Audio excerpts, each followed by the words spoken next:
1 week after my emergency C-section, I was standing in my kitchen trying not to cry over spilled formula.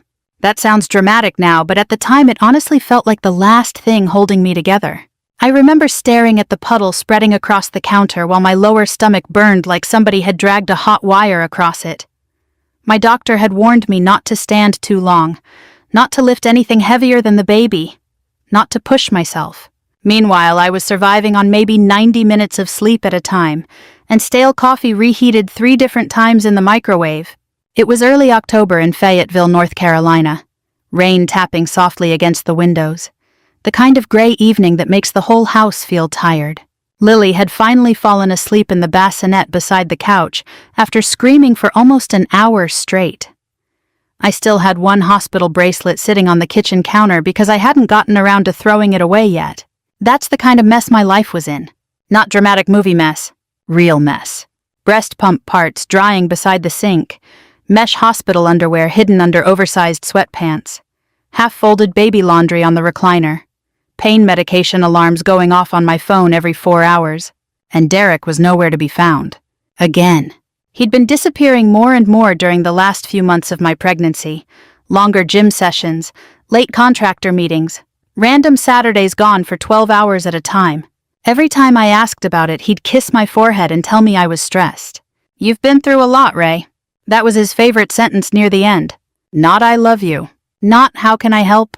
Just "you've been through a lot." Like I was some unstable coworker instead of his wife. At 6:12 that evening, I heard his truck pull into the driveway. I remember feeling relieved. Not happy, just relieved. Like maybe I could finally shower? Maybe eat something besides peanut butter crackers? Maybe sleep for 40 minutes without one eye open listening for Lily.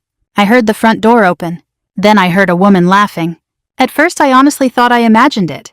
Pain medication does weird things when you're exhausted. But then Derek walked into the kitchen, and there she was behind him. Tall, blonde ponytail, Lululemon leggings, holding a pink Starbucks drink. My pink Starbucks drink. I knew because my name was still written on the side in black marker. Rachel. For a second, nobody spoke. Lily made this tiny, sleepy noise from the bassinet. The dishwasher hummed. And I just stared at this woman standing in my kitchen while my husband acted like bringing her home made perfect sense. Derek rubbed the back of his neck. "Hey," he said carefully. "Hey."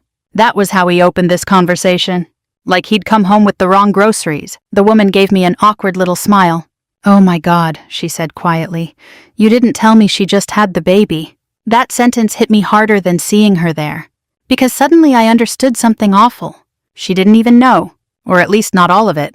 Derek sighed dramatically like I was making things difficult already. "Rachel," he said, "can we all sit down and talk for a minute?" I actually laughed. Not because anything was funny. It was just such an insane sentence. I looked down at myself. Oversized army sweatshirt. Hair greasy. One hand pressed against my stomach because standing hurt. Then I looked at her. Perfect makeup, perfect hair, holding my coffee. And something cold started spreading through my chest. "What is this?" I asked. Derek pulled out one of the kitchen chairs slowly. "Kayla's been helping me think through some things." Helping him think through some things. To this day, I still think that may be the dumbest sentence I've ever heard another human being say. Kayla looked uncomfortable now. Really uncomfortable. Like maybe this wasn't matching the version she'd been told. Derek kept talking. "You need rest, Rachel." I blinked at him. "What? You've been overwhelmed for a long time." "I had major surgery 7 days ago." "I know that." "No, I don't think you do." He exhaled hard through his nose. Already irritated. Already tired of my reaction. That's what hurt most looking back. Not the cheating, not even the humiliation. The annoyance. Like my pain was becoming inconvenient for him. Kayla quietly set the Starbucks cup down on the counter. "I can leave," she said softly. "No," Derek said quickly. "It's better if we're honest now." Honest. I leaned against the counter because suddenly I felt dizzy. Derek folded his arms. "You've always put the army first." I honestly thought I misheard him. "You disappeared for deployments," he continued. "You missed holidays, birthdays, anniversaries." I stared at him in complete disbelief. "I was deployed to Afghanistan." "That's not the point." I laughed again, sharp this time. "No, Derek. That actually feels exactly like the point." Lily started crying then. That tiny newborn cry. Thin and helpless. Instinct took over before pain did. I moved toward the bassinet too fast and felt my stitches pull so hard I had to grab the edge of the table. Kayla's eyes widened. "You shouldn't even be standing this long," she whispered. Derek ignored that completely. "She needs stability," he said. I looked up slowly. "What did you just say?" He hesitated for maybe half a second. Then he went all the way. "A soldier can't be a real mother, Rachel." Silence. The rain outside got heavier. I could hear my own heartbeat. Derek nodded toward Kayla. "She can give Lily the kind of life she deserves." There are moments in life when your body understands something before your brain catches up. My hands went cold. My hearing got strange. Like everything moved farther away. Then Derek said the part I'll never forget. "You can go," he told me quietly, "but the baby stays here." Kayla looked horrified. Actually horrified. She turned toward him immediately. "Derek." But he kept going. "We already talked to a lawyer." That part was a lie. I found that out later. But in that moment, 1 week postpartum bleeding, exhausted, barely functioning, I almost believed him. I looked at Lily crying in her bassinet, then at the suitcase sitting beside the stairs. He'd packed it already. That was the moment something inside me finally went still. Not stronger, not fearless, just still. I picked up my phone. Derek frowned. "Who are you texting?" I typed one sentence. "Need immediate assistance at my residence, family situation." Then I locked the screen and set the phone face down. Derek actually rolled his eyes. "Rachel, don't make this dramatic." Kayla whispered, "I really think I should go." Nobody answered her. About 5 minutes later, headlights swept across the front windows. Then another set. Then another. 3 black SUVs pulled slowly into the driveway. Derek walked toward the window casually at first. Then his entire body locked up. I watched the color drain out of his face. And for the first time that night, my husband stopped talking. Derek knew those SUVs. Not personally, maybe, but he knew enough. If you've spent any time around a military town like Fayetteville, you can tell the difference between a regular black SUV and the kind that makes people stop pretending they're in charge. The first door opened and a man stepped out slowly. Retired General Thomas Hale. 82 years old, 6'2", even with a bad knee, silver hair cut close, wearing a navy windbreaker over a pressed white shirt like he'd come straight from a meeting he didn't care about. Behind him were 2 military police officers and Lieutenant Colonel Maria Santos, who had worked with me during a logistics investigation in Kuwait. Derek whispered one word. "No." That told me plenty. He knew exactly who General Hale was. He just hadn't expected me to know him well enough to call him. Kayla stood frozen by the kitchen counter, one hand over her mouth. She looked at Derek, then at me, then back toward the front door like she was trying to decide if she'd accidentally stepped into a federal case. Honestly, I almost laughed. Almost. But Lily was still crying. My incision felt like it was being pulled apart, thread by thread, and I was suddenly very aware that I hadn't brushed my hair since the day before. General Hale knocked once, then opened the door when I called, "Come in." He didn't storm in. That was the thing about him. Real authority doesn't need to stomp. He stepped inside, took in the room in one slow sweep, and his face changed by maybe half an inch. That was enough. He saw everything. The suitcase by the stairs. The newborn crying in the bassinet. Kayla standing there in her gym clothes. Derek sweating beside the window. Me gripping the edge of the table because standing upright still hurt. General Hale looked at me first. "Rachel," he said, quiet and steady, "are you safe here?" That was when my throat closed. Not when Derek brought her in. Not when he told me to leave. Not even when he said Lily should stay. It was that question. "Are you safe here?" Because nobody had asked me that since the hospital. I swallowed hard and nodded once. "I'm okay, sir." He raised an eyebrow. "Major Mercer.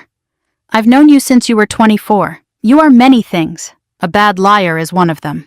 Lieutenant Colonel Santos came toward me gently. "Can I take the baby for a second?" I hesitated. Not because I didn't trust her. Because after what Derek had just said, every instinct in me screamed not to let Lily leave my arms. But Lily was in the bassinet, red-faced and furious, and I could barely bend down without gasping. Santos saw the hesitation and softened her voice. "I'll stand right here where you can see her." That did it. I nodded. She lifted Lily with the ease of someone who had raised 3 kids while outranking half the men who underestimated her. The baby quieted almost immediately. Derek suddenly found his voice. "General Hale, this is a private family matter." General Hale turned his head slowly. Derek took half a step back. It would have been funny under different circumstances. The general said, "Then maybe you should have handled it like family." Kayla made a small choking sound. Derek's face tightened. "This has been blown out of proportion. Rachel is emotional. She just had surgery and she's not thinking clearly." There it was. That old trick. Make the woman sound unstable. Make her pain sound like hysteria. Make the room question her before anyone questions you. I opened my mouth, but General Hale lifted one hand slightly. Not to silence me. To spare me from having to defend myself while I could barely stand. He looked at Derek. Let me make sure I understand what I walked into. Your wife had abdominal surgery 7 days ago. You brought another woman into the home. And you packed your wife's bag. Derek flushed. That's not... Did you pack the bag? No answer. The general glanced toward the stairs. Simple question. Derek's jaw worked. Yes, but... And did you tell her to leave without her infant daughter? Kayla turned sharply toward Derek. You told me she agreed to that. There was the first crack. Derek looked at her like he wanted her to shut up with his entire soul. Kayla, don't. She stepped away from him. No, you told me she didn't want to be home. You said she was going back to work and wanted out. I felt my stomach twist. For one horrible second, I almost felt sorry for her. Not fully. Let's not make me a saint. She was still in my kitchen with my husband. But she wasn't smiling anymore. She looked scared, embarrassed, and very young. Derek rubbed his forehead. Everybody needs to calm down. General Hale gave a dry little laugh. Sun Calm left the room when you tried to evict a postpartum mother from her own house. One of the MPs looked down at his boots like he was trying not to react. That tiny moment almost broke the tension. Almost. Then Derek said, With respect, sir, you don't know the whole story. General Hale looked at me. I know enough to ask why a civilian contractor assigned to a defense supply project is using language like he controls custody housing and access to a child. Derek went completely still. It was subtle, but I saw it. So did Hale. I hadn't texted him because I wanted Derek arrested. Not then. I texted him because years earlier, before I became a mother, before I became a wife, before my life turned into a kitchen full of betrayal, I had been part of a military logistics team that uncovered a procurement fraud ring overseas. General Hale had been my commanding officer during part of that mess. He knew what I did. Derek never really had. To Derek, my career was just army paperwork. That's what he called it at barbecues. Rachel handles spreadsheets. People would laugh politely and I'd let it slide because correcting your husband in public gets exhausting after the 5th year. But my job had never been just spreadsheets. It was tracking missing equipment, auditing supply chains, finding false invoices, identifying who signed what and when. It was boring right up until it wasn't. Derek knew enough to brag about my rank when it benefited him. He just never cared enough to understand the work behind it. General Hale shifted his weight, wincing slightly from his knee. Then he glanced at Kayla. Ma'am, are you here voluntarily? Kayla nodded quickly. Yes, sir. Were you aware Major Mercer was recovering from surgery? She shook her head. No. Were you aware Mr. Mercer intended to remove her from the home tonight? No. Her voice cracked. Derek snapped Kayla. She flinched. And there it was again. The man behind the charm. General Hale saw that too. I leaned back against the counter, suddenly exhausted in a way I can't explain. Not sleepy. Hollow. All those years I had survived field tents, airport floors, missed holidays, sand in my boots, and men twice my size trying to talk over me in briefing rooms. And now I was standing in my own kitchen feeling ashamed because strangers had seen me weak. Santos must have read my face because she brought Lily closer. She's okay, she whispered. You're okay. I nodded, but I wasn't sure I believed it yet. General Hale looked back at Derek. We're going to make sure Major Mercer and the baby have a safe place tonight. Derek's eyes widened. You can't just take my daughter. I finally spoke. No one took her. My voice came out rough, but it held. You tried to take her from me. For the first time, Derek had no quick answer. General Hale stepped toward the door, then paused beside him. He didn't raise his voice. He didn't threaten. He just said, Mr. Mercer, until the situation is reviewed, I would strongly suggest you stop using your government contractor access badge. Derek's face changed. Not anger. Fear. Real fear. And that was the moment I understood something else was wrong. Something bigger than cheating. Something he thought I hadn't noticed. That first night away from the house, I barely slept. Fort Liberty had a handful of temporary guest units reserved for emergency housing situations, and around midnight, Lieutenant Colonel Santos helped carry my bags into one of them, while I stood there holding Lily and trying not to cry in front of strangers again. The apartment smelled faintly like bleach and old carpet. Brown couch, tiny kitchen, buzzing refrigerator. It wasn't home, but honestly neither was the place Derek had turned into a crime scene with throw pillows. Santos set a grocery bag on the counter. Formula bottled water, protein bars, Tylenol, she said. And before you ask, yes, I also brought coffee. I laughed weakly, then immediately regretted it because my stomach hurt. She looked around the apartment. You got anyone who can stay with you tonight? I shook my head. My mom's in Tennessee? What about friends? I almost said no automatically. That's what military life does after enough years. People transfer, move, deploy, drift. But then I remembered Marisol from Supply Command, and Jen from Intel. And suddenly I realized I actually did have people. I just wasn't used to asking for help. Santos nodded slowly like she understood the thought before I said it. You don't have to do this alone, Major. That word still felt strange in moments like this. Major. Strong, capable, reliable. Meanwhile, I was wearing stained sweatpants and trying not to bleed through a maternity pad while heating formula at 1 a.m. Life's funny that way. After Santos left, I sat on the edge of the bed feeding Lily while rain tapped softly against the window. The room was dim except for the lamp beside me. Lily stared up at me with those unfocused newborn eyes, completely unaware her entire life had just cracked open. I know I whispered when she fussed. I know, me too. At 2:17 a.m., I was sitting on the bathroom floor pumping breast milk and crying silently into a towel so I wouldn't wake her. Nobody talks enough about how lonely postpartum recovery can feel, especially after betrayal. Your body doesn't even belong to you anymore. Every few hours, something hurts, leaks, cramps, throbs, or bleeds. Then somebody hands you legal paperwork and expects you to think clearly. Around 3 a.m, my phone buzzed. Derek. I stared at the screen for almost a full minute before answering. What I said quietly. His voice came soft immediately. Too soft. Baby, can we please talk? I closed my eyes. There it was. The voice he used when he wanted to rewind reality. I think everybody overreacted tonight. I actually laughed. Everybody. You know what I mean. No, Derek, I genuinely don't. He exhaled hard. I didn't mean it the way it sounded. You told me to leave without my daughter. I was upset. You packed a suitcase. Silence. Then you've been distant for years. That one hit me unexpectedly hard. Because some small damaged part of me still wanted him to say, I'm sorry, I was wrong, I panicked. Instead, he wanted a debate. I rubbed my forehead. I was deployed. You were always gone. That was my job. No, he snapped. Suddenly your job became your entire personality. There he was. The real Derek. Not charming Derek at cookouts, not supportive military spouse Derek at ceremonies. This Derek, the one who quietly resented every promotion I earned. I lowered my voice so I wouldn't wake Lily. I carried this family financially for 8 years. That's not fair. You lost 2 jobs. Contract work dried up. I covered every mortgage payment for 14 months. You didn't have to throw it in my face. I stared at the wall. That sentence told me everything. Not gratitude, not accountability. Just resentment, like my support had somehow humiliated him. Finally, I said, why did you really bring her there? Silence again. Then I thought maybe seeing her with Lily would help. I physically recoiled from the phone. You are out of your mind. No, listen. I hung up. Then I sat there shaking for almost 10 minutes, not from fear anymore, from anger. Real anger? The next morning I woke up after maybe 2 hours of sleep and found 23 unread messages. Half from Derek. Half from unknown numbers. One voicemail from Kayla. I almost deleted it. Instead, I played it while making instant oatmeal. Her voice sounded shaky. Rachel, I swear to God I didn't know about most of this. He told me you hated being home.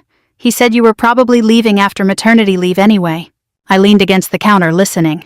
Then she said something that made me stop breathing for a second. He also told me he was Special Forces. I stared at the microwave. Then laughed so hard I nearly pulled my stitches. Special Forces. Derek. The man who once threw out his back assembling patio furniture. I had to sit down. It was the first genuinely funny thing that had happened in days. The laughter turned into tears almost immediately afterward, which felt about right for my emotional state. By Friday afternoon, General Hale called. How are you holding up? Honestly? That's usually the version I prefer. I looked out the apartment window at the tiny patch of grass outside. Tired, angry, embarrassed? Good. I blinked. Good. Anger means your self-respect is waking back up. That sounded exactly like him. I smiled despite myself. Then his tone shifted slightly. Rachel, there's something else. My stomach tightened immediately. What? Your husband's contractor access logs raised concerns. I sat up straighter. What kind of concerns?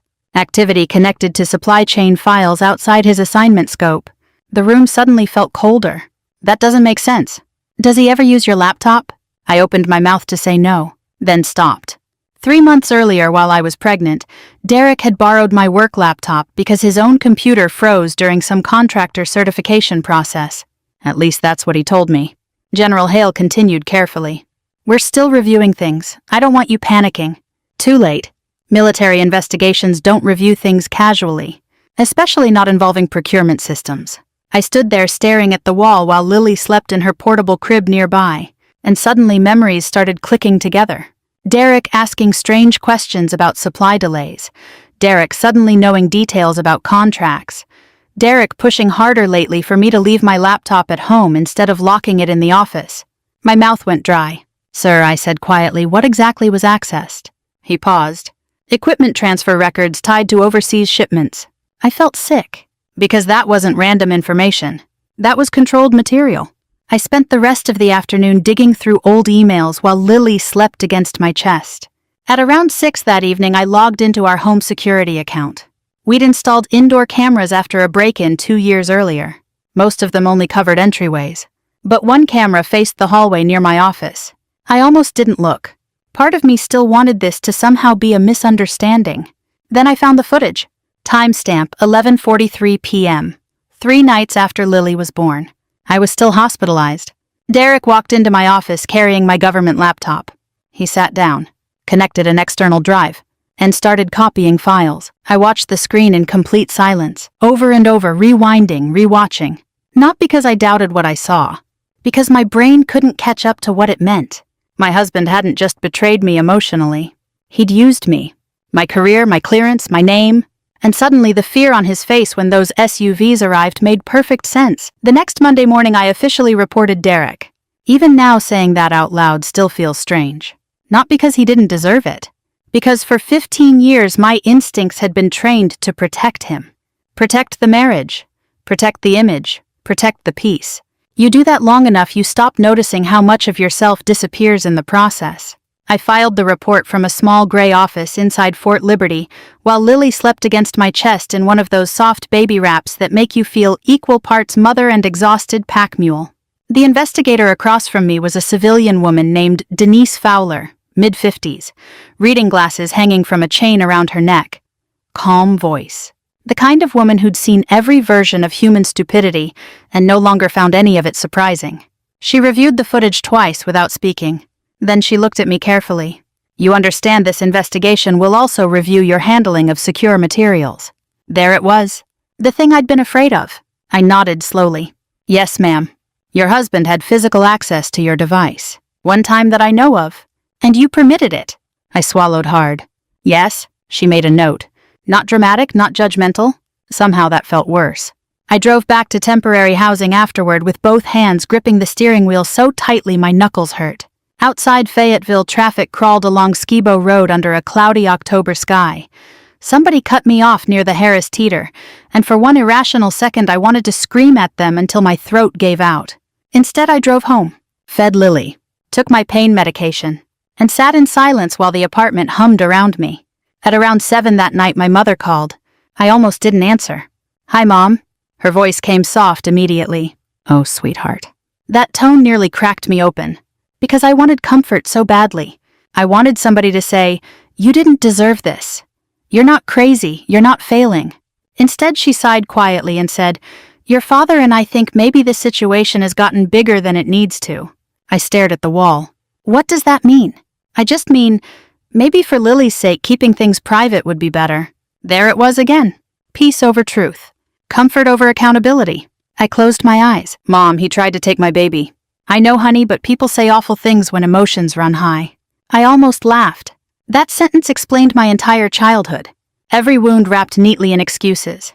I spoke carefully because I was suddenly afraid if I raised my voice, I'd say something I couldn't take back. He illegally accessed military files. Silence. Then, well, are you sure he understood what he was doing? I pulled the phone away from my ear and stared at it. Not because I was shocked. Because some part of me finally stopped hoping she'd choose me.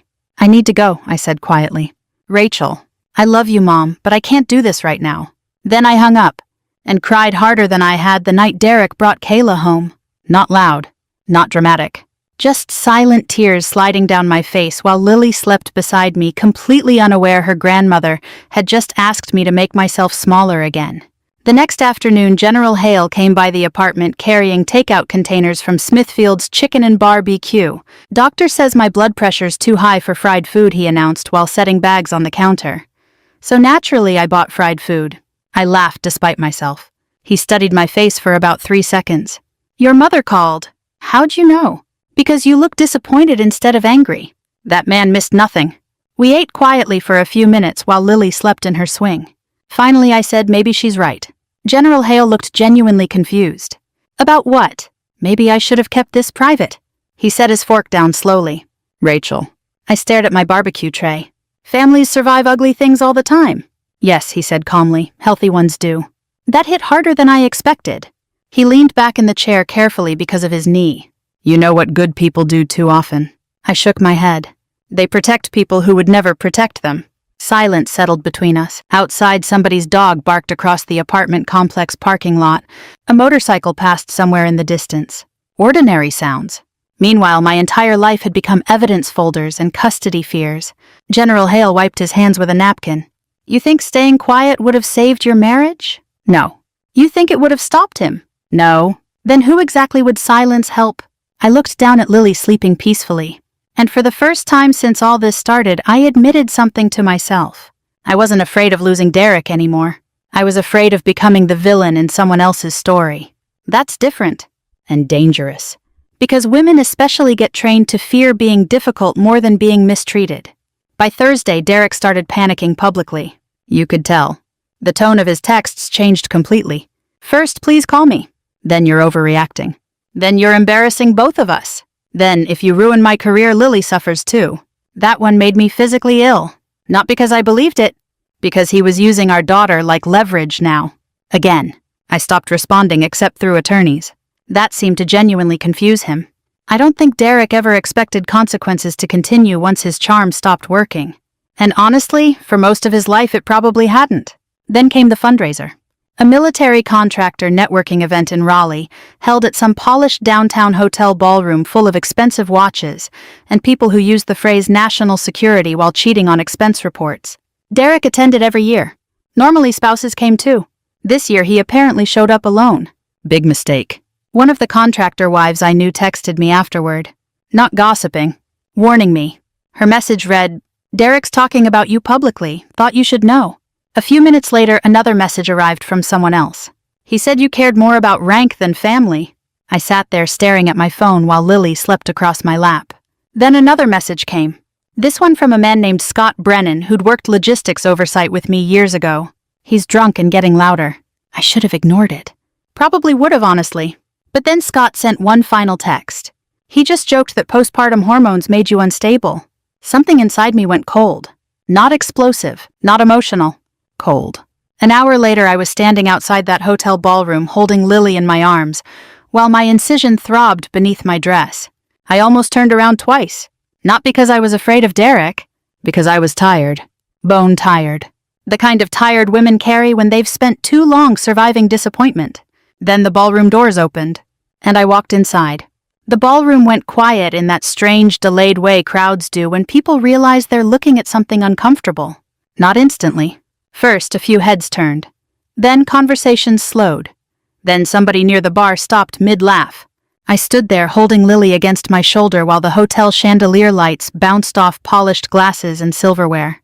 Everything smelled like whiskey, coffee, and expensive cologne. Derek was near the center of the room talking to 3 men in suits when he saw me. The confidence disappeared from his face so fast it almost looked painful.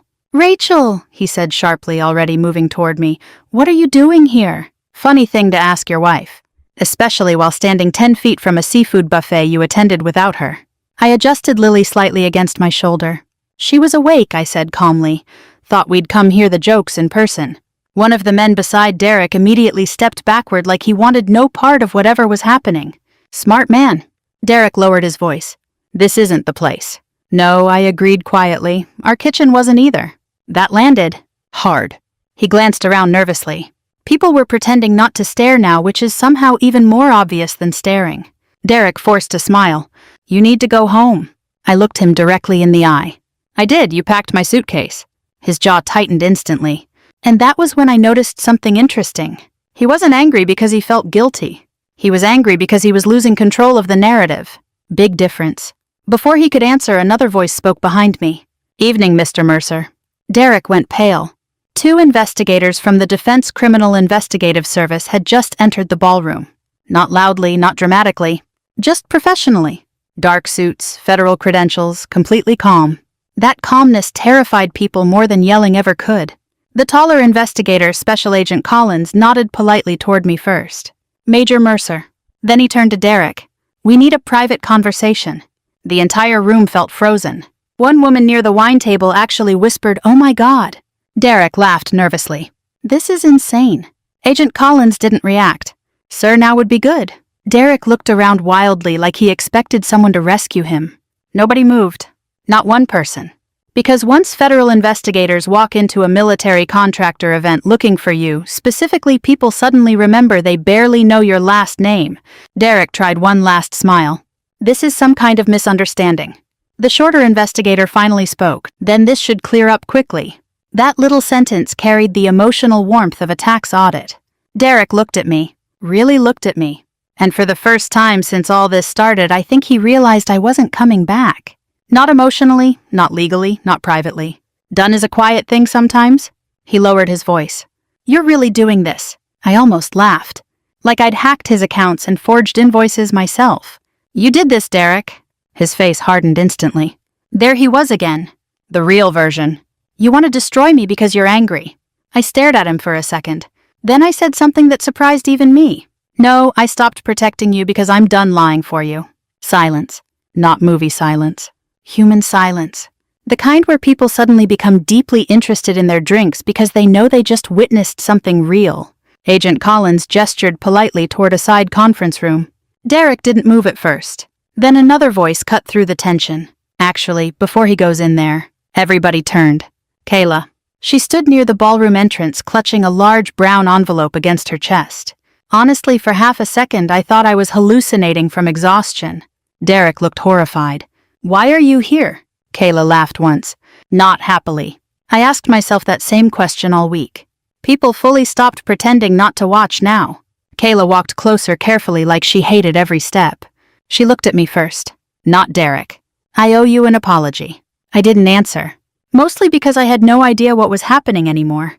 She swallowed hard. He told me you cheated first. Murmurs spread quietly through the room. He told me you hated being a mother. Another pause. He told me you were mentally unstable after deployments. Derek snapped. Kayla stopped talking. She ignored him. Then she held up the envelope. He also asked me to hold on to financial records in case investigators started asking questions. The entire room changed temperature. You could feel it. One contractor near the bar literally muttered, "Jesus Christ." Derek took a step toward her. You don't know what you're doing. Kayla's voice shook now, but she kept going. No, I do now. Then she handed the envelope directly to Agent Collins. Derek looked like someone had punched him in the chest. Honestly, that almost made me feel sorry for him. Almost. Because humiliation is ugly up close even when someone earned it.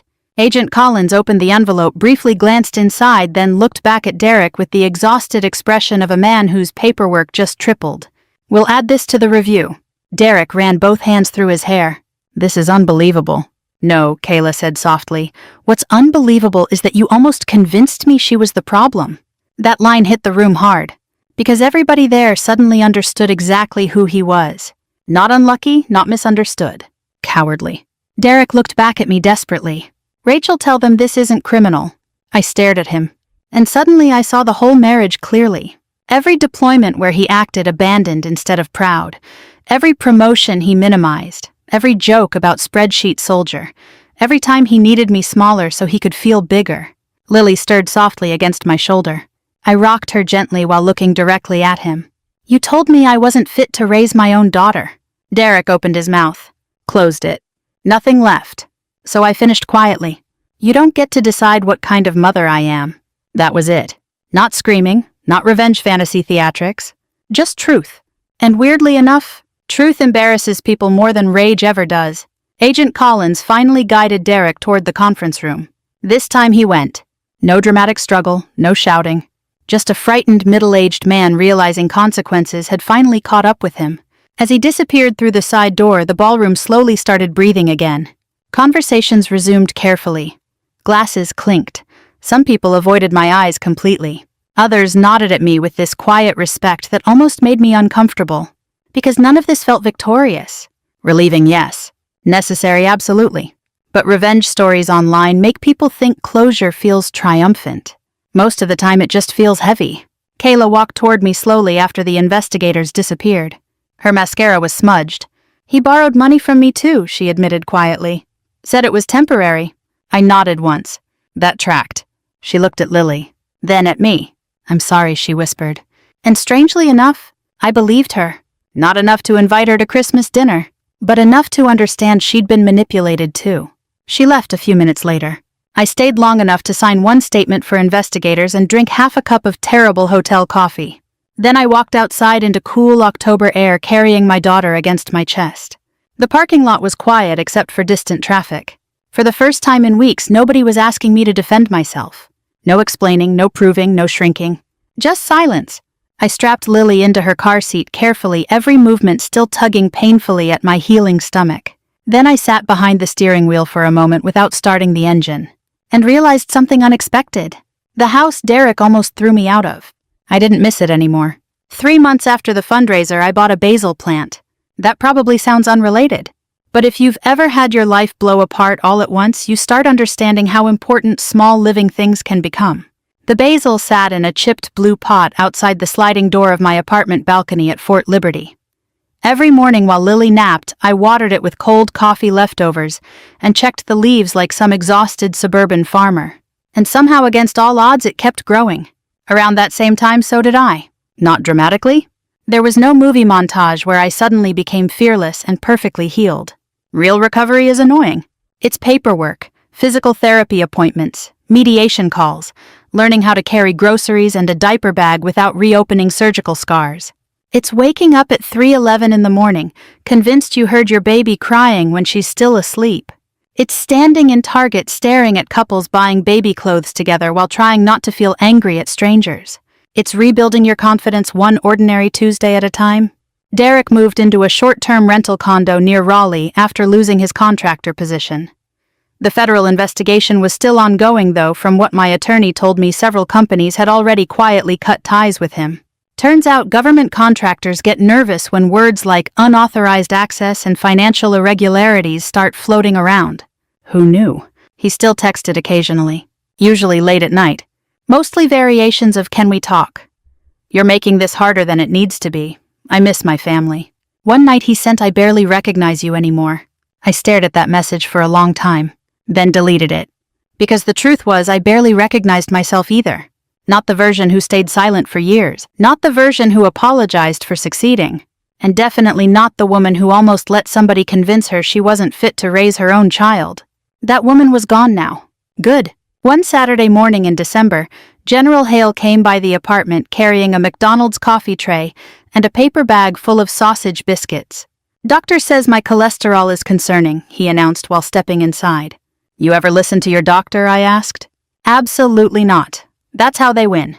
Lily was sitting in her little floor seat wearing tiny striped pajamas, aggressively trying to eat one of her own socks. General Hale looked down at her proudly. "Well, he said she appears to have survived all of us." I laughed. It felt easier these days. Not constant, not magical. Just easier. He sat carefully on the couch, rubbing his knee. "Pain acting up?" I asked. "At my age, everything acts up." I handed him coffee. For a few minutes we sat quietly while Lily babbled nonsense at the television. Then he surprised me. "You know, he said my father hated that I went to West Point." I blinked. "What?" "Oh, he thought military officers were arrogant politicians with prettier uniforms." That genuinely shocked me. General Hale shrugged. "My family wanted me to stay in Charlottesville. Work construction, marry local, stay predictable. What happened? I left anyway." I smiled slightly. "That must have gone over well." It did not. He took a sip of coffee. "Didn't speak to my father properly for almost 12 years. I stared at him. "You never told me that. Wasn't relevant before?" He looked around the apartment quietly, then added, "Took me most of my life to understand something." "What's that?" "You don't ask permission to feel proud of surviving difficult things." That one stayed with me. A week later, my mother called again. This time I answered without dread. She sounded older somehow, smaller. "I miss you," she said quietly. I believed her. But for the first time in my life, missing me wasn't enough anymore. We talked for maybe 20 minutes about harmless things. Weather, Christmas lights, my aunt's hip surgery. Then she finally asked, "Do you think we can fix this?" I looked across the apartment at Lily asleep in her swing. And I answered honestly, "I think we can have a relationship someday, but not if I have to pretend none of this happened." Silence. "Then that's fair." I nearly started crying right there. Not because everything was healed, because it was the first honest thing either of us had said in years. The divorce finalized in February. No dramatic courtroom scene, no screaming. Just signatures, paperwork, a judge who looked tired. Derek barely looked at me during the hearing. And honestly, that hurt less than I expected. Because by then I understood something important. The opposite of love isn't hate. It's indifference. And I was getting close. Afterward, I drove home with Lily asleep in the back seat while soft country music played through the radio. Traffic crawled along Interstate 95, and for the first time in months, my chest felt light. Not happy exactly. Free. That night, after putting Lily to bed, I stood out on the balcony holding a cup of tea, while cold winter air moved through the parking lot below. My basil plant somehow still hadn't died. Neither had I. I thought about all the energy I used to spend trying to earn understanding from people determined not to give it. Trying to explain my career, my deployments, my exhaustion, my worth. And I finally understood something simple. Revenge isn't destroying someone. It's refusing to keep destroying yourself for them. Derek lost his reputation because of choices he made long before I stopped protecting him. All I really did was step out of the way and let the truth stand in daylight. And honestly, that turned out to be enough.